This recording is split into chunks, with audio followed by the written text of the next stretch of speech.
ചേട്ടാ ഇതെന്താ ആഗ്രഹം സാധിക്കോ? എന്തായാലും സാധിക്കും. അപ്പൊ ഞാൻ ഒന്ന് ട്രൈ ചെയ്ത് നോക്കട്ടാ. പിള്ളേരുടെ എങ്ങനെയാ ചേച്ചി? പിള്ളേരെന്ത് പ്രപഞ്ചത്തിലുള്ളതല്ലേ? ആണ്. അപ്പൊ പിന്നെന്താ പ്രശ്നം? സാധിക്കും. നോക്കളെ എഴുതിക്കോ. സാധിക്കോ? ഓ ചേട്ടനെ എഴുതിത്താ എനിക്ക്. ഞാൻ എഴുതി തരാനെ.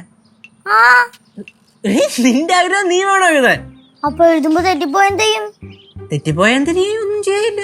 അപ്പൊ പ്രപഞ്ച ശക്തി ഒന്ന് വായിക്കുമ്പോഴേ മാറിപ്പോയ എന്ത് ചെയ്യും? മാറിപ്പോയാ പാറു പണി പാളും. ഏച്ചി പോയിച്ചു എവിടുന്നു. പ്രപഞ്ച ശക്തിക്ക് അറിയാം നീ സ്കൂളിൽ ഒന്നും പോവാതെ അക്ഷരൊന്നും നേരെ എഴുതാൻ അറിഞ്ഞുവിടുന്നു. അതുകൊണ്ട് പുള്ളി അങ്ങ് അഡ്ജസ്റ്റ് ചെയ്ത് വായിച്ചോളൂ. ഇവിടെ നിരുന്നേ ഇരി. ആ പിടി. നില്ലടി കണ്ണട. നിന്റെ ആഗ്രഹം അങ്ങ് പറ. ഉറക്കെ പറയില്ല, മനസ്സിൽ പറയണം. പറഞ്ഞ ഇനി അത് നടന്നതായിട്ട് സങ്കല്പിക്കും. അയ്യേ കണ്ണടക്കിടി. എന്നിട്ട് അത് നടന്നതായിട്ട് സങ്കല്പിക്കുക. അത് നടന്നു, അത് കിട്ടി കഴിയുമ്പോഴൊരു സന്തോഷം ഉണ്ടല്ലോ. ആ ഇനി എഴുതിക്കോ. ഇത്ര നേരം നീ മനസ്സിൽ കണ്ട ആഗ്രഹം എഴുത്. പ്രപഞ്ച ശക്തിക്ക് നന്ദി. പറയടി. പ്രപഞ്ച ശക്തിക്ക് നന്ദി. മനസ്സിലാണ് എങ്ങനെയാലും പറ. മനസ്സിലാ നീ എങ്ങനെയെങ്കിലും പറ. എന്നിട്ട് എഴുത്. നടന്നല്ലേ ചേച്ചി ട്രൈ ചെയ്യണ? ഒരു ട്രൈയും ഇല്ല. ട്രൈ അങ്ങോട്ട് ചെയ്. ശുദ്ധൂലം തിരിച്ചു വരണമെന്ന് പറഞ്ഞോട്ടോ എഴുതി കൂടി ചിലപ്പോ വന്നാല. അങ്ങനെ ഇപ്പൊ വന്നില്ലെങ്കിൽ എനിക്ക് പ്രശ്നമൊന്നുമില്ല. അവിടെ എങ്ങനെ ഇരിക്കട്ടെ. പിന്നെ വേറെന്തെങ്കിലും ആഗ്രഹം? നമുക്ക് ആഗ്രഹമൊന്നുമില്ലേ. നിങ്ങൾ എഴുത്, നിങ്ങളുടെ ആഗ്രഹമൊക്കെ നടക്കട്ടെ. ഓഹോ അങ്ങനെ. അങ്ങനെ. എന്നാ ശരി. എഴുതി കഴിഞ്ഞ? ഇല്ല.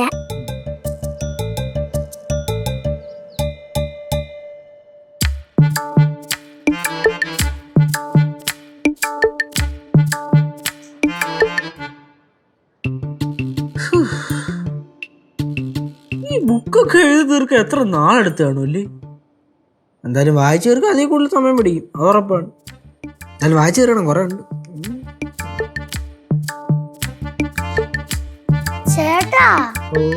ചേട്ടാ ഓ ഇത് കൊറേ സമയമായി. എന്തോന്ന്? ഈ പ്രപഞ്ച ശക്തി എന്നെ പറ്റിച്ചെന്ന് തോന്നുന്നു. പ്രപഞ്ച ശക്തി പറ്റിച്ചെന്നാടി? നീ കുറച്ച് മുമ്പം കണ്ടല്ലോ എഴുതിയത്. എല്ലാത്തിനും അതിൻ്റെതായ സമയമുണ്ട്. ശരിയാവോ ഇപ്പോ? എന്തു സമയം? നിന്നോട് ഞാൻ ആദ്യം എന്തുവാ പറഞ്ഞേ? എന്തു പറഞ്ഞു? 48 മണിക്കൂറിനുള്ളിൽ ഇത് സാധിക്കും എന്നാണോ? അതെപ്പോ പറഞ്ഞേ? അതൊക്കെ ഞാൻ പറഞ്ഞായിരുന്ന? ആടി സമയമായിട്ടില്ല, ഒന്ന് വെയിറ്റ് ചെയ്യ്. നിനക്ക് എന്തു വെച്ച് വയ്യേ? നീ അല്ലാതെ ഇവൻ പറയുന്ന ആരെങ്കിലും കേക്കൂ? പുച്ഛിച്ചോ? ഞാൻ പുച്ഛിക്കും. ശരി. നടക്കുമ്പോളേ അന്തമിട്ടോണ്ടിരിക്കില്ല. നടന്നാലല്ലേ ഉള്ളൂ. നടക്കും. കാണണം.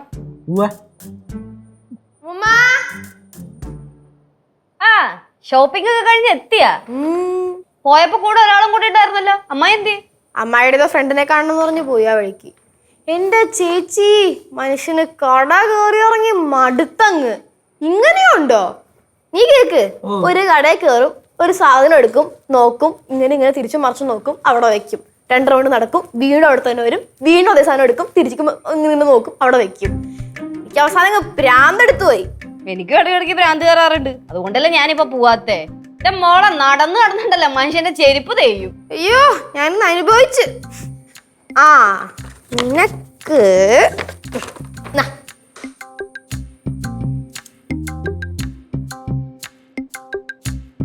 ഞാൻ ചേച്ചിയെടുത്ത് വാങ്ങിക്കാൻ പറഞ്ഞില്ലല്ലോ.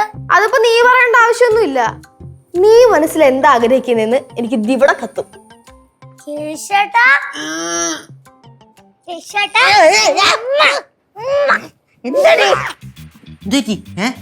അത് കൊള്ളാലോ. നിനക്ക് കാശ് കൊടുത്ത് മിഠായി വാങ്ങി തന്നത് ഞാൻ. എന്നിട്ട് കെട്ടിപ്പിടുത്ത ഉമ്മയും കേസ് ചേട്ടന്. കേശോടാൻ പറഞ്ഞ ഐഡിയ കാരണ എനിക്ക് മിഠായി കിട്ടിയത്. ഇപ്പൊ എങ്ങനെ ഇരിക്കുന്നു? ഞാൻ മണ്ടൻ. കൊള്ളാം. എന്ത് ഐഡിയ മക്കളെ? ഇതൊന്ന് തുറന്നു നോക്കേട്ടൻ.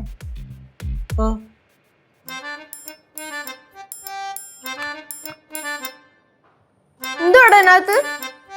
പ്രപഞ്ച ശക്തി എനാക്ക് ചോക്ലേറ്റ് താരുന്നതിന് നന്ദി.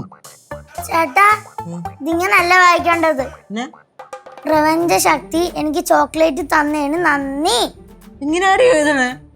എഴുതാൻ പഠിക്കണമല്ല അത്. പ്രപഞ്ചശക്തി എനിക്ക് ചോക്ലേറ്റ് തന്നതിന് നന്ദി. പ്രപഞ്ചശക്തി എനിക്ക് ചോക്ലേറ്റ് തന്നതിന് നന്ദി. അതന്നെ കറക്റ്റ്. ചോക്ലേറ്റ് തന്നതിന് നന്ദി. എന്തോന്നാണിത്? എന്ത് പ്രപഞ്ചശക്തി, എന്തൊരു നന്ദി? പ്രപഞ്ചശക്തി എനിക്ക് ചോക്ലേറ്റ് തന്നതിന് നന്ദി. ഇനി ചോക്ലേറ്റ് ഞാനല്ലേ കൊടുത്ത്? ചോക്ലേറ്റ് നമുക്ക് കിട്ടിയില്ലേ? കണ്ടാ മാനിഫെസ്റ്റിംഗ് വർക്കായി. പാറു മാനിഫെസ്റ്റ് ചെയ്തതാണ് ഇത്. Of course. എന്ന് വെച്ചാ അമ്മൂമ്മ, ഈ മാനിഫെസ്റ്റിംഗ് എന്ന് വെച്ചാൽ നമ്മളൊന്ന് മാറി. മാനിഫെസ്റ്റിംഗ് എന്ന് വെച്ചാല് നമ്മള് ഒരു കാര്യം നമുക്ക് ഭയങ്കരമായി വേണമെന്ന് ആഗ്രഹിച്ച ഈ പ്രപഞ്ചം മുഴുവൻ അത് നമുക്ക് നേടിത്തരാൻ വേണ്ടി നമ്മുടെ കൂടെ നിൽക്കും. அப்படினா நான் நினைச்சாலும் அது நடக்குமா? കാരണം എന്റെ ഈ യൂണിവേഴ്സിലുള്ള ആളാണല്ലോ. നടക്കും. ഈ യൂണിവേഴ്സിലുള്ള ആൾക്കാണെങ്കിൽ യൂണിവേഴ്സിനോട് ചോദിക്കാം, യൂണിവേഴ്സ് തന്നു എന്ന് പറഞ്ഞ് വിശ്വസിച്ച് നമ്മൾ ഇതേപോലെ ഒരു പേപ്പറിൽ പ്രപഞ്ചശക്തി എനിക്ക് ഇന്ന സാധനം തന്നതിന് നന്ദി എന്ന് പറഞ്ഞ് നമ്മൾ ആ സാധനം കിട്ടിയതുപോലെ നമുക്ക് ഫീൽ ചെയ്യണം. അങ്ങനെ ഫീൽ ചെയ്തിട്ട് നമ്മൾ ഇത് എഴുതിയിട്ട് ഈ പേപ്പർ 4 മടക്കി നമ്മുടെ കൈ വെച്ചേക്കണം. 48 മണിക്കൂർ. എങ്ങനെ? 48 മണിക്കൂറിനുള്ളിൽ ഫലം കണ്ടിരിക്കും. കണ്ടില്ലേ ഫലം? കണ്ടില്ലേ ഫലം? കണ്ടത് കണ്ടില്ലേ? എന്നാ പറ. ഉടായിപ്പ് പരിപാടി. ഹലോ, ആണെങ്കിൽ വിശ്വസിച്ചാ മതി. ട്രസ്റ്റ് വേണം, ട്രസ്റ്റ് കേട്ടാ. ഫ്ലവേഴ്സ് ഒരുക്കുന്ന കാഴ്ച വസന്തം യൂട്യൂബിൽ പ്രേക്ഷകർക്ക് ലൈവായി കാണാം. ഫ്ലവേഴ്സ് കോമഡിയിൽ ജോയിൻ ചെയ്യൂ, ആസ്വദിക്കൂ.